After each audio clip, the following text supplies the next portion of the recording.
তারা পালিয়ে গিয়েও উস্কানিমূলক কর্মকাণ্ড করছে। জানাতেছিলাম আমি ডক্টর শফিকুর রহমান। আওয়ামী লীগের নেতাকর্মীরা দেশ থেকে পালিয়ে গিয়েও দেশকে অস্থির করার জন্য উস্কানিমূলক কর্মকাণ্ড করছেন বলে মন্তব্য করেছেন জামায়াত ইসলামের আমিরা। শুক্রবার নারায়ণগঞ্জে আয়োজিত এক সমাবেশে প্রধান অতিথির বক্তব্যে তিনি এসব কথা বলেন।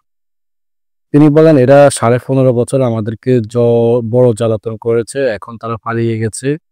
ভেবেছি আমরা এখন স্বস্তির নিঃশ্বাস ফেলব। কিন্তু না, তারা পালিয়ে গিয়েও দেশকে অস্থির করার জন্য মাঝে মধ্যে উস্কানিমূলক কর্মকাণ্ড করে থাকেন। সেরকমই একটি বক্তব্য তারা কয়েকদিন আগে দিয়েছিলেন। হাজার হাজার মানুষ যারা গুম খুন হলো, তারা যখন হাসপাতালের বেডে কাতরাচ্ছে, সে সময় আবারও আপনারা উস্কানি দেন।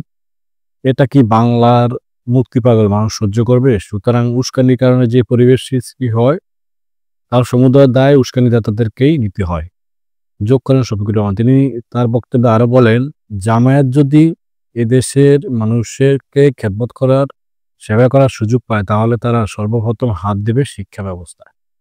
কারণ ওইটা শিক্ষা ব্যবস্থা নেই। যারা একটু শিক্ষিত হয়েছে, তাদের মাঝে নৈতিক মূল্যবোধের অভাব থাকার কারণে তারা জাতির পকেট খালি করে সমস্ত অর্থ বিদেশে পাচার করছে। ক্ষমতাচ্যুত প্রধানমন্ত্রী শেখ হাসিনা সহ আওয়ামী লীগের নেতাকর্মীরা দেশের যত টাকা চুরি ডাকাতি লুট করে বিদেশ পাচার করেছে, তা অন্তর্বর্তীকালীন সরকারকে ফিরিয়ে এনে জনগণের কল্যাণে ব্যয় করার আহ্বান জানান তিনি।